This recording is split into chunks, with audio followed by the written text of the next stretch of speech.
अस्सलामुअलैकुम, आप देख रहे हैं समा। मैं हूं फवाद ज़ैदी। मैं हूं महक असलम।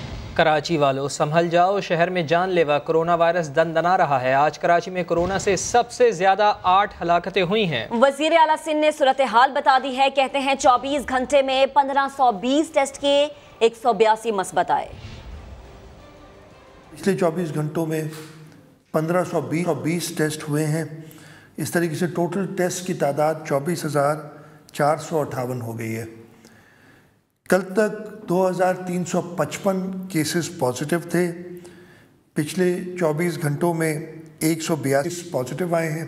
पिछले 24 घंटों में 8 हलाकतें हुई हैं कोरोना की वजह से। जब से ये वबा फैली है, यानी 26 फरवरी से, पहली डेथ सिंध में 19 मार्च को हुई थी।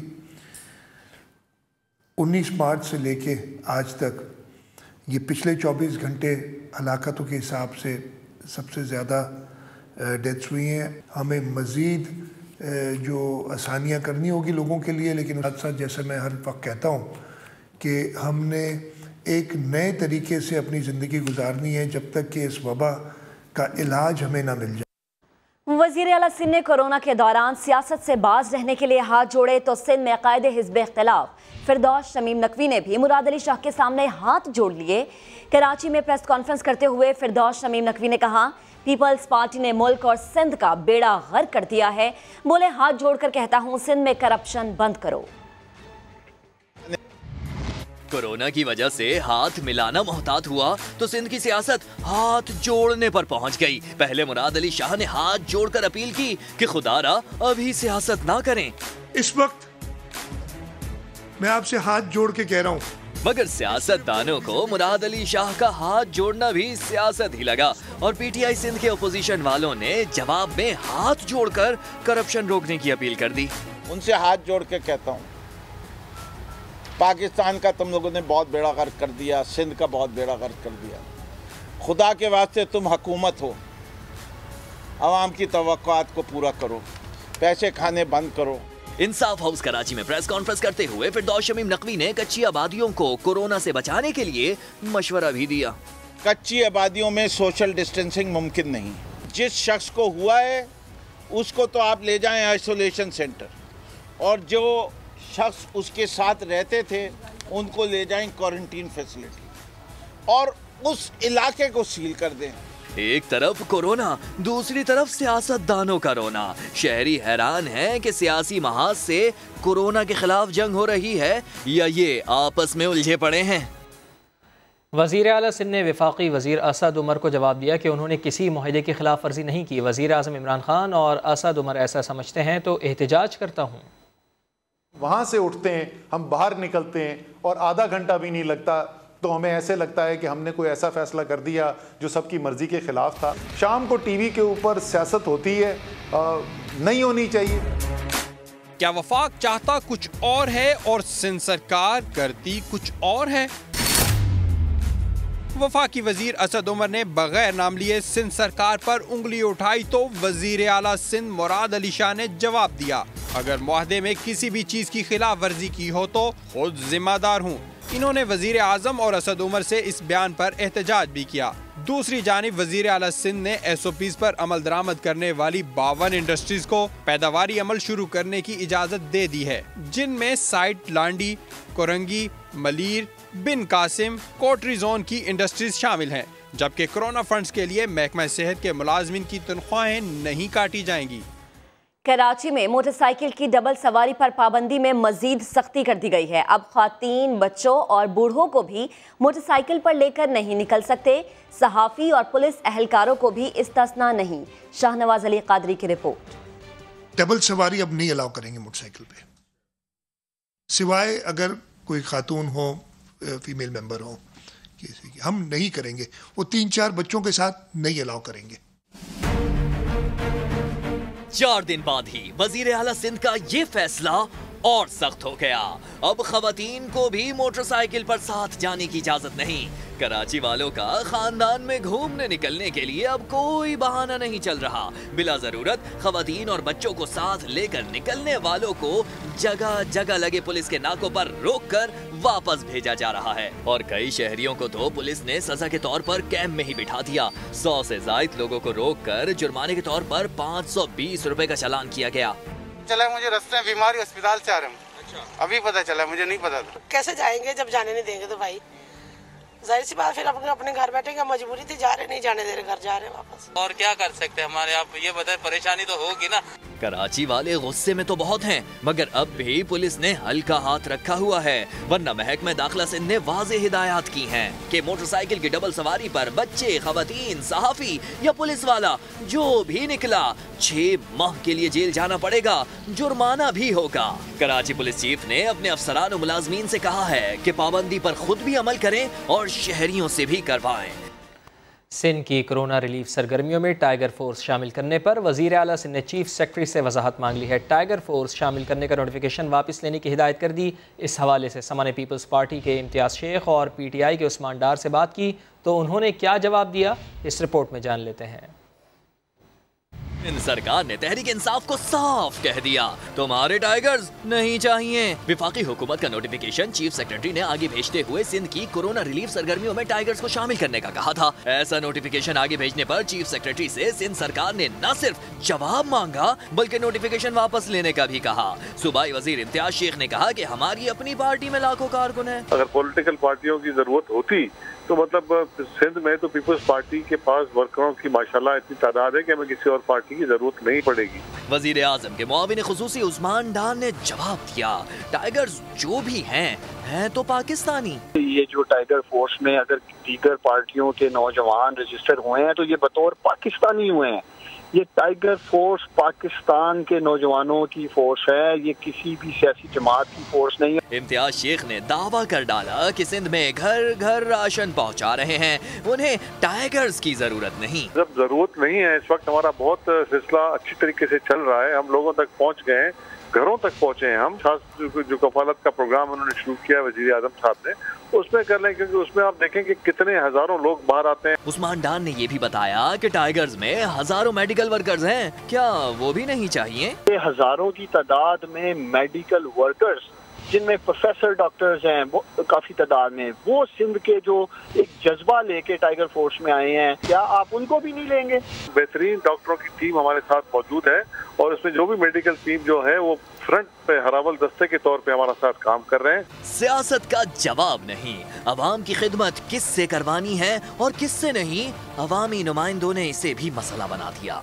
मुश्किल की घड़ी में समा मुस्तहिक अफराद की आवाज़ बन गया। कोरोना वायरस के बाइस परेशान हाल कुलियों की रिपोर्ट समा ने दिखाई तो पार्लिमानी सेक्रेटरी बराए रेलवे राशन तकसीम करने पहुँच गए। फैसलाबाद से देखिए अब्दुल अहद की रिपोर्ट। वाले चूल्हे में तो आग नहीं जलती, पकाएं क्या, लाएं कहाँ से कि गाड़ियाँ बंद है।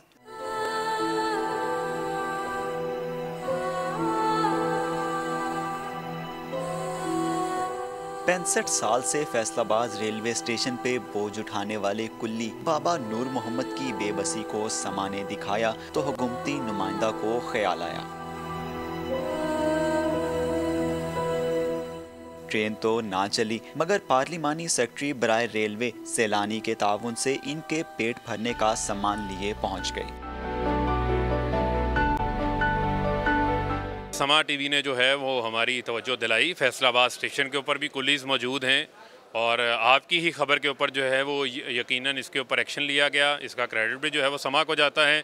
जिंदगी की ट्रेन थोड़ी संभली तो बाबा नूर मोहम्मद शुक्र अदा करते नहीं थकते। जिन्हें राशन दे दिया उसको अल्लाह पाक और दे। अब हमारे हम खुद भी बच्चे भी भूखे मरते थे। रेलवे स्टेशन पे 100 से ज़ायद कुलियों में राशन तकसीम किया गया। कैमरामैन हाफिज अवैस के साथ अब्दुल अहद, समा, फैसलाबाद। मुआविन खुसूसी फिरदौस आशिक अमान ने कहा है कि मुल्क में कोरोना केसेस बढ़ने का तासुर गलत है। लॉकडाउन पर तैयारी के साथ अमल कराया जाना जरूरी था। बहस चल रही है कि कोरोना का फैलाव पाकिस्तान में बढ़ गया। तो लॉकडाउन जो था वो इंक्रीमेंटल होता, स्टेप बाय स्टेप तैयारी के साथ होता तो उसके ज़्यादा मौसर नताइज सामने आते। दिन रात जो कोशिश और काविश है वो इसकी तरफ है कि हम कोरोना को भी रोकें और इसके साथ साथ हम लोगों को बेरोजगार होने से भी बचाएं। वफाकी वज़ीर रेलवे शेख रशीद अहमद कहते हैं कि आटा और चीनी बहरान की फॉरेंसिक रिपोर्ट ताख़ीर का शिकार तो हो सकती है, लेकिन आएगी ज़रूर। रिपोर्ट ना आई तो हुकूमत का इमेज ख़राब होगा। ये इमरान खान का इम्तिहान है। चीनी, आटा और कर्ज चोर अपने अंजाम को पहुँचेंगे। फोरेंसिक रिपोर्ट 25 से 5-10 दिन लेट हो सकती है, आएगी जरूर। अगर ज्यादा देर से होगी फिर भी लोग बातें करेंगे। IPP के चोर, कर्जा माफ कराने वाले चोर, शुगर और फ्लोरिंग के चोर इंशाअल्लाह ताला अपने मुकाम को पहुंचेंगे। ये अब हुकूमत का इम्तिहान है। इमरान खान का बयानिया ये था कि इनको नहीं छोड़ूंगा। अगर ये हुकूमत इनको छोड़ेगी तो इसका इमेज खराब होगा, इसको ताने सुनने पड़ेंगे। वो लंगड़ी लूली अपाहज अपोजिशन जो लैपटॉप के सामने बैठे, लैपटॉप मेरा वो दोस्त है शहबाज, उसने कभी इस्तेमाल ही नहीं किया, उसको आता ही नहीं। देखें कितनी सस्ती शोहरत है, जो लैपटॉप उसको आता नहीं उसके सामने तस्वीर खिंचवा रहा है। और अभी 2 पेशियां और मैंने कहा वैसे ही जाने दो, दम दरूद के सदके, कोरोना है, रमजान है, रोजे घर रखे। ये बड़े लोग मनी लॉन्डर, एक आदमी भी करप्शन के केस में इस वक्त मुल्क की जेल में नहीं है। ओमनी ग्रुप से लेके आसफ जरदारी तक कोई आदमी, सबकी जमानतें हैं। ये कोरोना वायरस दुनिया की सियासत बदल देगा, एक नया वर्ल्ड ऑर्डर आएगा दुनिया में। मैं मुराद अली शाह से लाहौर रेलवे स्टेशन पे अपील करता हूँ कि तमाम दफा 144 के लोग जो पकड़े गए हैं उनको रहा करें। PTI रहनुमा जहांगीर तरीन कहते हैं कि कीचड़ उछालने के लिए उनकी कंपनी के पावर प्रोजेक्ट्स की ओवर बिलिंग की खबर मुकम्मल तौर पर गलत है। ट्विटर पैगाम में कहा कि उनकी कंपनी ने CPA को मुआहदे के मुताबिक बिजली फरोख्त की। सेंट्रल पावर परचेजिंग एजेंसी को महंगी बिजली बेचने की खबर गलत है। जहांगीर तरीन ने कहा कि उन्होंने दस्तखत शुदा मुआहदे के मुताबिक बिजली फरोख्त की। सेंट्रल पावर परचेजिंग एजेंसी ने उनकी कंपनी से 3 अरब 90 करोड़ रुपए की कटौती की। जहांगीर तरीन ने कहा कि हमने CPPA के फैसले के खिलाफ अदालत से रुजू कर रखा है। शहबाज शरीफ की जानिब से नैब तलबी मौखर करने की दरख्वास्त मुस्तरद। लीगी रहनुमा को 22 अप्रैल को एहतसाब ब्यूरो लाहौर में हाज़री यकीनी बनाने की हिदायत कर दी गई है। नैब का कहना है कि मियाँ शहबाज शरीफ के खिलाफ आमदन से ज़ायद असासाजात केस में इंक्वायरी आखिरी मराहिल में है। कुछ सवालात के जवाबात लेना ज़रूरी हैं। ये भी कहा कि 22 अप्रैल को पेशी पर कोरोना से बचाव के तमाम हिफाजती इक़दामात यकीनी बनाए जाएंगे। तफ्तीशी टीम समाजी फासले को यकीनी बनाते हुए सवालात करेगी।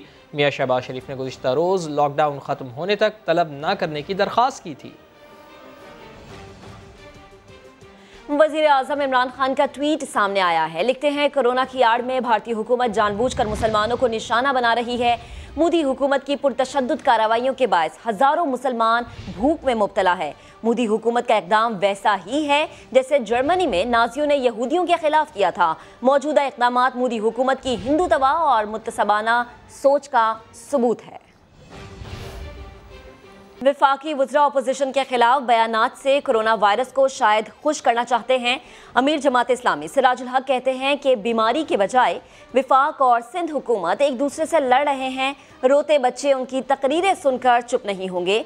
वो लाहौर में स्प्रे मशीनें तकसीम करने की तकरीब से खिताब कर रहे थे। वफाकी हुकूमत और सिंध की हुकूमत एक पेश पर नहीं है। वज़रा जो है वो इसमें मज़ा महसूस करते हैं, लुत्फ़ लेते हैं कि इस वक्त भी वो अपोजिशन के खिलाफ बयान देकर कोरोना वायरस को शायद खुश करना चाहते हैं। न वो सुनती है हुकूमत, न देखती है हुकूमत, और एक ही काम कि सिर्फ मीडिया पर प्रोपेगेंडा किया जाए। तो प्रोपेगेंडे का जो तावीज़ है वो भूख का इलाज नहीं है, वो बीमारी का इलाज नहीं है। पाकिस्तान के मुआशी हब कराची में भी कई खानदानों के घरों में फाकों के डेरे हैं, जिन्हें सरकारी राशन मिला, पैसे मिले, ना ही किराए में रिलीफ। साथ साबरी एक ऐसी ही खातून की रुदात सुना रहे हैं।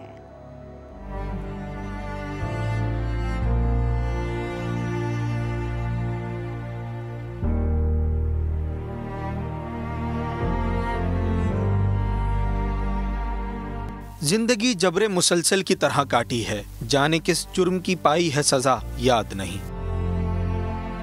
रिक्शा चलाने वाला शौहर कई हफ्तों से बेरोजगार, और मालिक मकान का बार बार किराए का मुतालबा। लॉकडाउन ने कराची की आजम बस्ती में 25 गज के मकान में रहने वाली खातून की जिंदगी इंतहाई मुश्किल बना दी। मेरी बेटी है, उसकी मैंने शादी की थी लेकिन उसे तलाक हो गई है। जमीला खातून घर के बाहर चिप्स बेचकर रोजाना 100 से 150 रुपए कमाती हैं और सिर्फ एक वक्त खाने का इंतजाम हो पाता है। बचत तो होती होगी 150, बस उससे ज्यादा नहीं, वो सौदे में लग जाते कहीं ना कहीं। मैं ये रिक्शा चलाता था, इससे गुजर बसर हो रही थी। अब जब से लॉकडाउन हुआ है तकरीबन 4-5 दिन चलाइए, पुलिस वाले बहुत तंग करते हैं रोड पे। सरकारी राशन मिला न किराया मौखर हुआ। सईद गनी के घर से कुछ ही फासले पर रहने वाली जमीला खातून सूबाई वजीर से इमदाद के लिए फरियाद कर रही हैं। सईद गनी साहब को यही पैगाम देना चाहती हूँ कि वो मेरे घर आए, मेरे घर की हालत देखें, हमारी हालतें देखें, हमारी परेशानियाँ सुने, फिर मेरी माली मदद करें।